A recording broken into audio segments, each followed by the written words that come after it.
Hello everyone, I'm Meteorologist Charlie Ironmonger. Thank you so much for joining me today for your 9 a.m. news and weather update from the First Alert Desk. Now, officials in Wayne County are warning residents who get FNS benefits that some of those benefits may be a little bit late coming up next month. The Department of Health and Human Services says the county is working to get a better idea of what this means for those relying on the benefits. DHHS says those who use FNS benefits may either receive delayed benefits or may not see their typical amounts. Now, this comes as several other counties are also at risk of altered benefits while the shutdown continues.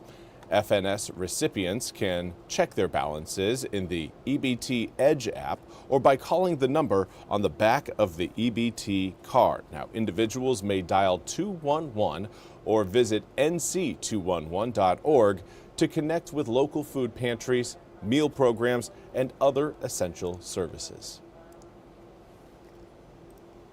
And again, sticking with the ongoing government shutdown that is in its fourth week, we now turn to NBC's Alice Barr, who has more from Washington, D.C. Mr. President, I've come to the Senate floor tonight. On the Senate floor, an all-night speech on ending the government shutdown and protesting President Trump's policies from Oregon Democrat Jeff Merkley. Now,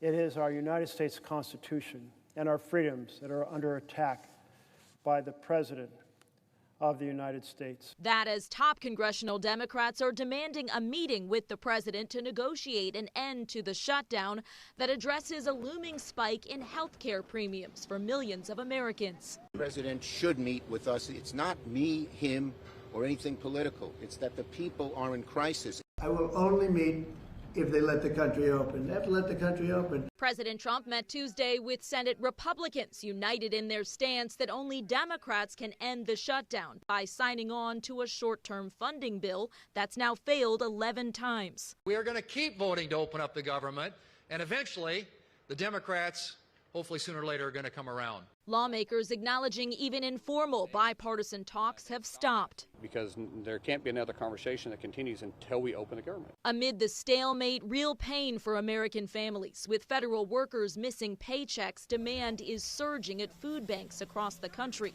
And now low-income SNAP food benefits are in jeopardy, with funding running out November 1st. If those SNAP dollars get cut in half, that would mean that a local food center, food bank would have to quadruple their output just to meet that need. A growing crisis with no end in sight. In Washington, Alice. And again, that was NBC's Alice Barr reporting. We now want to turn to your weather forecast, where skies right now very sunny, but there is an issue with today's forecast, and that winds are going to be a little bit breezier than anticipated. And with the low humidity and dry conditions that we've experienced over eastern North Carolina over the past couple weeks, fire danger is going to be elevated today. So again, please refrain from doing any burning. That's why today is a First Alert weather day, is because of that fire danger. Right now, 63 degrees in Greenville. Beautiful day for plane takeoff or landing. Can't tell exactly which one that's doing. Regardless, we've got a light breeze right now out of the west at 3 miles an hour, but those winds again are going to be increasing later on today. And taking a look at your drought monitor, most of eastern North Carolina right now is in need of some raindrops, whether that's a great need, a moderate need, or a severe need. We are all again in need of a few rain showers. Not going to be seeing them over the next few days, certainly not today. Winds are going to be picking up speed through the afternoon. Add in low humidity, and that again is going to lead to a higher fire danger. Now, gusts right now, not all that impressive, but over the past 24 hours, we have seen air temperatures come up. Not anticipating that trend to stick with us through the day. We knew we would be a little bit warmer this morning than what we're going to be seeing coming up for tomorrow morning. But highs today likely going to be reaching into the low 70s. Some areas may try to sneak up to around maybe 74 degrees, but I think most of us between around 70 to 73 degrees is where we are going to be finding ourselves coming up this afternoon. Now again, lots of sunshine will be present today as well as tomorrow. Overnight lows tonight going to drop fairly quickly thanks to the clear skies.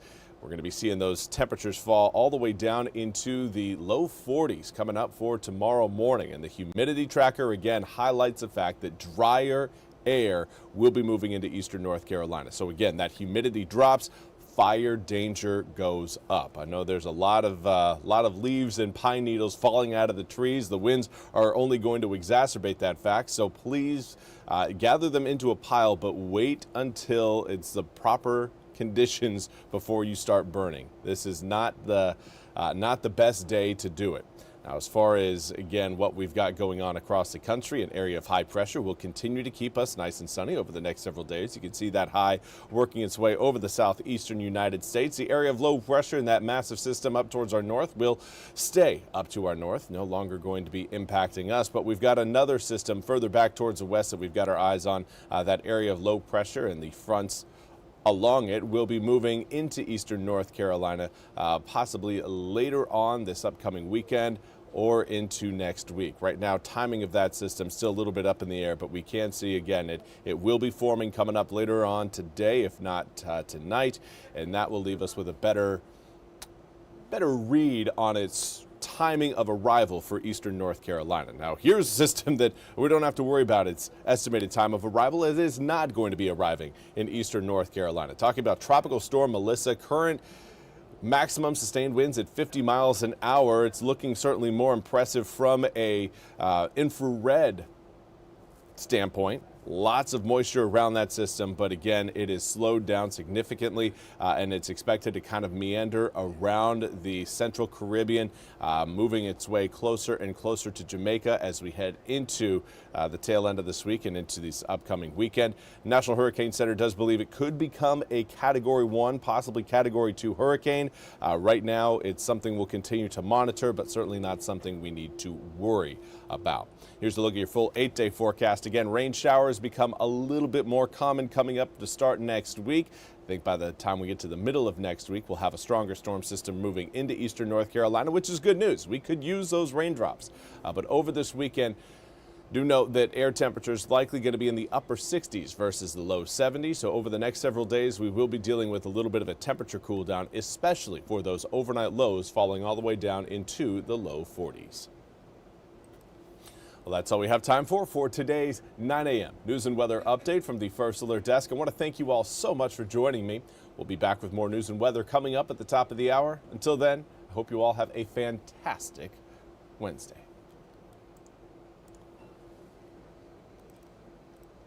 This hour of the WITN First Alert Desk is sponsored by ENC Pirate Realty.